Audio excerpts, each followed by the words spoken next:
அனைவருக்கும் வணக்கங்க. இங்கேயும் பாருங்க, உங்களுக்கு கொய்யாலாம் வந்து நல்லா பூ எடுத்து பிஞ்செல்லாம் வைக்க ஆரம்பிச்சிட்டாங்க. இங்க பார்த்தீங்கனாலே தெரியும் உங்களுக்கு.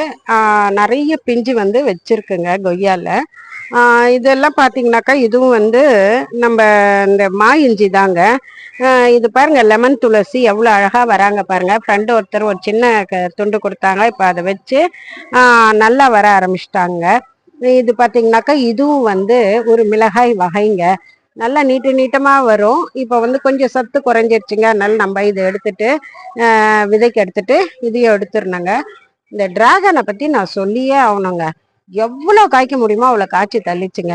இப்ப பாத்தீங்கன்னா திருப்பியும் ஒரு ஒரு கிளையிலயும் இது சீசனே இல்லை. ஆனா வந்து இப்போ சில நாட்கள் நல்லா வெயில் அடிக்கிறதுனால நிறைய இடங்கள்ல பாத்தீங்கன்னா நிறைய பிஞ்சும் பூவும் வச்சிருக்குதுங்க. அது இது விதை போட்டு வளர்ந்த அகத்திக்கீரைங்க. இது ஒரு விதமான கத்திரிங்க. இப்ப நாகப்பட்டின கத்திரின்னுவாங்கல்ல, அந்த கத்திரிங்க. இதுலயே நிறைய இப்ப பூ பிஞ்சு எல்லாம் எடுத்திருக்குங்க. இதுவுடைய ருசி வந்து பிஞ்சா இருக்கும்போது இதை பறிச்சு நம்ம சமைச்சா அப்பேற்பட்ட ருசிங்க. அது மாதிரி கத்தாழை, அந்த மாதிரி மருந்துக்கு தேவையான எல்லாமே இருக்குங்க. வல்லாரை நான் காட்டியிருக்கேன் உங்களுக்கு. இதுதாங்க ஒரிஜினல் வல்லாரை. சைனீஸ் வல்லாரையும் நம்ம கிட்ட இருக்குங்க. இது ஒரிஜினல் வல்லாரை. சுரக்காங்க. இப்பதான் இந்த இடத்த மாத்தி அமைக்கும் போது நிறைய அவரை எல்லாம் அடிபட்டுருச்சுங்க. அதனால இப்போ திருப்பியும் வந்து அவரை நிறைய இடங்கள்ல வர ஆரம்பிச்சிருக்கு. இது பாத்தீங்கன்னா சிவப்பு கீரைங்க. சிவப்பு பொன்னாங்கண்ணி அப்படின்னு சொல்லுவாங்க இல்லையா, அந்த கீரைங்க. இதையும் வந்து நம்ம சமைச்சு கூட்டு பண்ணலாம், சாம்பார் பண்ணலாம், எது வேணா பண்ணலாங்க. இதுல உங்களுக்கு ஏற்கனவே காட்டிருக்கிறது தாங்க கருவேப்பிலை. கருவேப்பிலை புயல் போது விழுந்து இப்ப நல்லா வந்துட்டு இருக்காங்க. இதையெல்லாம் சுத்திட்டனால இத கொடிங்கெல்லாம் அது கொஞ்சம் டல் ஆயிடுச்சுங்க. அப்புறம் அதெல்லாம் விலக்கி விட்டு இப்ப நல்லா வந்துட்டு இருக்காங்க. இதுல எல்லாம் நான் புதுசா விதை போட்டிருக்கேங்க. இது கருந்துளசிங்க. கருந்துளசி எவ்வளவு வந்திருக்காங்க. சக்கரவள்ளி எடுத்துட்டோம். இப்ப புதுசா சக்கரவள்ளி வருது. புதுசா நிறைய இடங்கள்ல நான் வந்து விதை போட்டிருக்கேங்க. இது அத்திங்க. சப்போட்டால நிறைய பிஞ்சு வந்திருக்குங்க. சப்போட்டா மரத்துல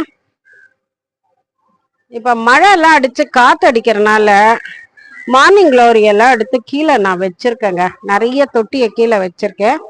இது பாத்தீங்கன்னாக்கா வெள்ளரிங்க. வெள்ளரியும் இப்ப நல்லா வந்துட்டு இருக்காங்க. பூ எடுத்திருக்கு. இன்னும் எனக்கு பிஞ்சு வரல. இனிமேல் தான் பிஞ்சு வருங்க. இது எல்லா இடங்கள்லயும் வந்திருக்க பாருங்க. அது பாருங்க, மேல எல்லாம் போயிருக்கு. இங்கெல்லாம் பாத்தீங்கன்னாக்கா உங்களுக்கு நான் விதை போட்டிருக்கேங்க. மூடி கூட வச்சிருக்கேன் பாருங்க. ஏன்னா மழையில அது மோசமா ஆயிடுதுங்க, அப்படியே அமுங்கிருது. அதனால நான் அதை போட்டு விட்டுருக்கேங்க. விதைகள் வந்து எல்லா இடத்துலயும் போட்டிருக்கேன். இப்படி வந்து எல்லா மூலிகைகளும் இருக்குங்க எங்க தோட்டத்துல. காய்கறிகளும் இருக்கு, பழ வகை இருக்கு, கீரை வகை இருக்கு. எல்லாமே வந்து மாடி தோட்டத்துல நாங்க வச்சிருக்கோங்க. இது இன்னும் வெட்டி வேருங்க. எடுத்துட்டு நம்ம இப்ப அறுவடை பண்ணி பார்க்கணுங்க. கீழே வந்து நிறைய போன தடவையும் நிறைய அறுவடை பண்ணோம். 3 வச்சிருக்கேங்க. அது நிச்சயமா நல்லா வரும். இது கேசவர்த்தினி பாருங்க, காடு போல வளர்ந்துடுறாங்க அவங்க. இதான் கேசவர்த்தினிங்க. இதுதான் நம்மளுக்கு வந்து முடிக்கு வந்து முடி வளர்ச்சிக்கு தூண்டக்கூடிய ஒரு மூலிகைங்க. இதுவும் மூலிகை தான். இது நிறைய வளர்ந்துட்டு வராங்க. இன்னொரு பாட்டு வேணா நான் அந்த பக்கம் இருக்கிறத உங்களுக்கு காட்டுறேங்க. பொறுமையா எல்லாத்தையும் பார்த்துட்டு இருக்க அனைவருக்கும் மிக்க நன்றிங்க.